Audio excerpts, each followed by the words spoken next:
सभी को नमस्कार। अ, पिछली तासिका में हमने देखा कि भाषा के विविध रूप क्या हैं। अब ज़्यादा समय न ये व्यतीत करते हुए हम चलते हैं हमारे अगले घटक की ओर, जिसका नाम है कि मातृभाषा।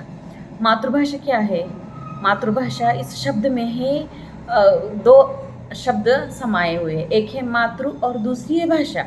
मातृ यानी कि जैसे मेरी भाषा, ठीक है। मातृभाषा यानी मेरे घर में बोली जाने वाली भाषा, ठीक है, मेरी पहली भाषा, परिवार में बोली जाने वाली भाषा, यानी वो मातृभाषा होती है, ठीक है। जब हम अगली तासिका में देखेंगे, अगले घटक की ओर जब हम जाएंगे, तो हम वहाँ पे विस्तार से देखेंगे कि भाषाओं के कितने प्रकार है, कौन कौन सी भाषाएं हैं जिसका हमें हमारे व्यवहार में उपयोग करना होता है। लेकिन पहले मातृभाषा से हम शुरुआत करते हैं। मातृभाषा यानी हमारी भाषा।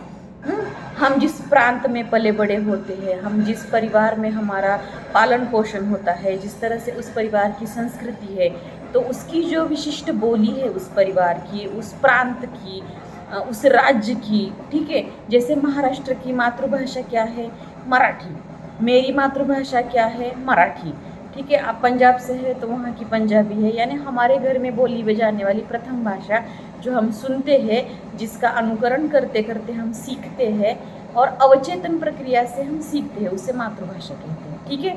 अब ये आमतौर पर सारी जो चर्चा अब तक चलती रही वो भाषा के आम तौर पे है।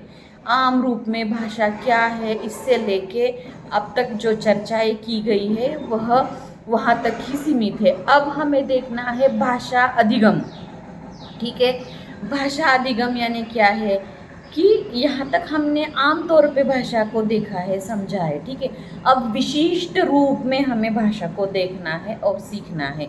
जैसे हम आमतौर पे जो भी सारी चीज़ें करते हैं, तो उसके लिए कोई प्रमाणबद्धता नहीं होती, उसके लिए कोई नियम नहीं होते, उसके लिए कोई संकेत नहीं होते, उसके लिए कुछ नियम निर्धारण, कुछ विशिष्ट उसके लिए सांचाएँ नहीं होता, विशिष्ट ढंग नहीं होती, ठीक है।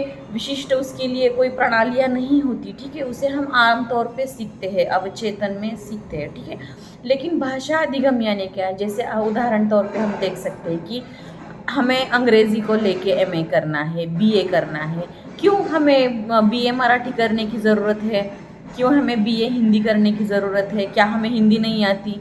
आती है, लेकिन वो आम तौर पे आती है, ठीक है। जैसे हम सीखते हैं अवचेतन को, अवचेतन प्रक्रिया से लेके या अवचेतन प्रक्रिया से जुड़ी जितनी हमारी समझ है, उसी को लेके ही हम ये भाषाएं सीखते हैं। लेकिन इसका शास्त्रीय रूप से, उसका नियम और निर्धारण से लेके ही हम उससे परिचित नहीं होते हैं। इसीलिए हमें भाषा अधिगम सीखना है।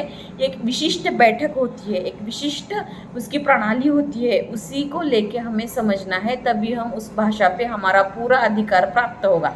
इसलिए हमें बीए मराठी, बीए हिंदी, अंग्रेज़ी, यानी जो भी है वो उस भाषा को पूर्ण रूप से सीखने के लिए हमें यह एडमिशन लेनी पड़ती है, ठीक है। तो उसमें हम क्या क्या सीखते हैं? जैसे मैं अभी आपसे आम तौर पे बात करती हूँ, तो वो एक भाषा है, ठीक है। आप अपने दोस्तों के साथ या अपने परिवार के साथ जो बात करते हैं, तो वो एक आम भाषा होती है। लेकिन उसका योग्य उपयोग किस तरह से होना चाहिए, उसके व्याकरण के नियम होते हैं, उसके बोलने का लहजा होता है, उच्चारण के नियम होते हैं। तो क्या आप उसी सबको फॉलो करके, उसका अनुपालन करते हुए आप वो भाषा का प्रयोग करते हैं? तो इसका उत्तर है नहीं, ठीक है, क्योंकि उसका ज्ञान आपको नहीं है। तो यह ज्ञान प्राप्त करने हेतु हमें भाषा अधिगम सीखना होता है। भाषा अधिगम सीखने के उपरांत हमें यह बदलाव आते हैं कि उस भाषा की विशिष्ट जो भी उच्चारण पद्धति है, उस भाषा का उपयोग किस तरह से करने की प्रविधियां है, विधियां है, उसके व्याकरण के नियम है, उसका बोलने का लहजा है, तरीका है, अपना ढंग है, उस भाषा को उपयोग करने वाला अपना उसका एक विशिष्ट सौंदर्य है। तो ये सब चीज़ें हमारे भाषा के उपयोग में उसका बदलाव होता है और वो सुचारू रूप से हम उसका उपयोग करते हैं। इन सब चीज़ों का अनुपालन करते हुए तभी हम भाषा को अच्छी तरह से सीख पाते हैं, उसका उपयोग कर पाते हैं, उस भाषा पे हमारा पूरा अधिकार प्राप्त होता है। तो यह सब होने के लिए प्रथम उसके लिए हमें क्या करना पड़ेगा? भाषा का अधिगम, ये हमें पता होना ज़रूरी है। तो भाषा अधिगम की आवश्यकता क्यों है? जैसे कि अभी हमने चर्चा की कि चेतन रूप में अब इसको पूरा अटेंशन दे के हमें सीखना है, ठीक है।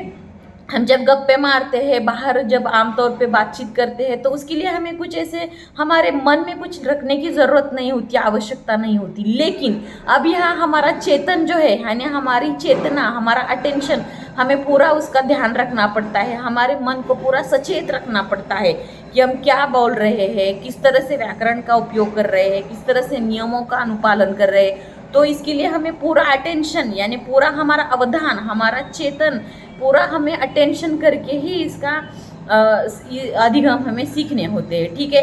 ये भाषा के हमें जो नियम है अपनी अपनी भाषाओं के, वो हमें सीखना होता है अधिगम में।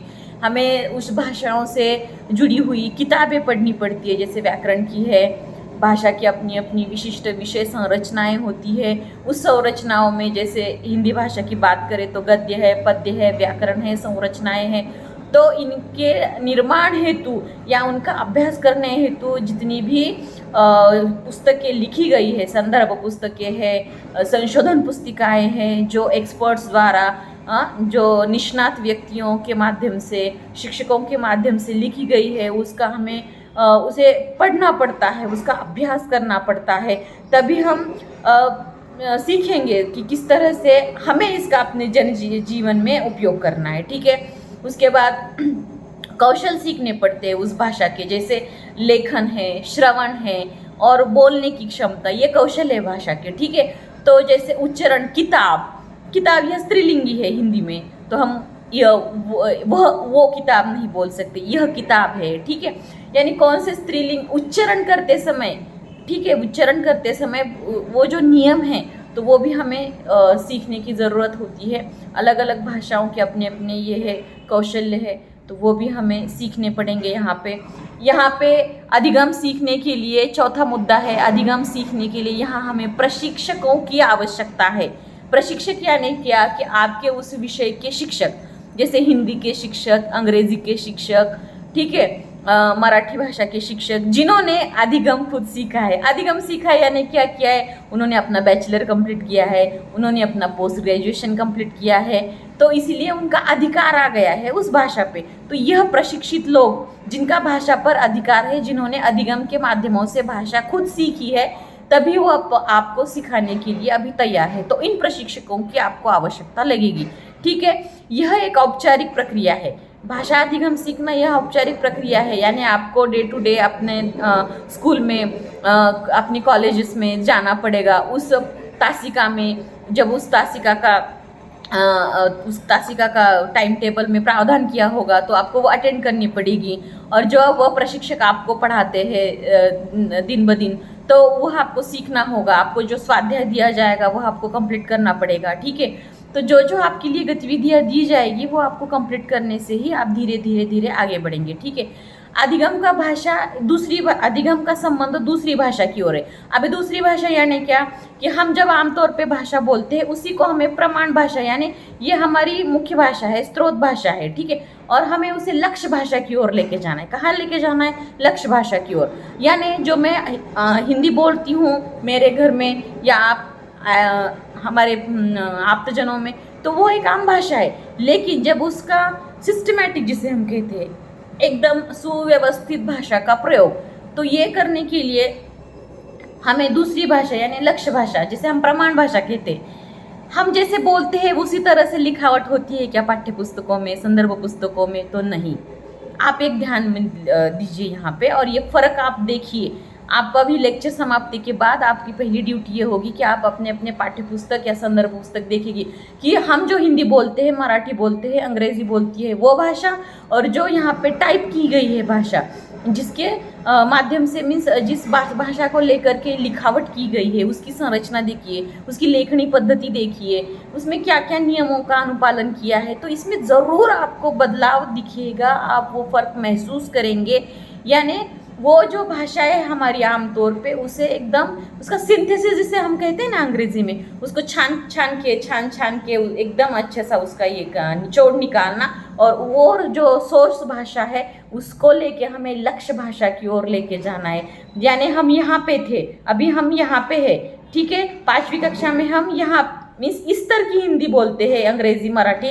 लेकिन जब धीरे धीरे अधिगम सीखते हैं पाठ्य पुस्तकों के माध्यम से, हमारे विषय शिक्षकों के माध्यम से, तो हमारा स्तर ऐसे ऐसे करके बढ़ते बढ़ते हम यहाँ तक आते हैं, यानी लक्ष्य भाषा की ओर हम अभी क्या होते हैं, हमारी अग्रसर जो भी है स्टेप टूवर्ड्स करते हैं, ठीक है।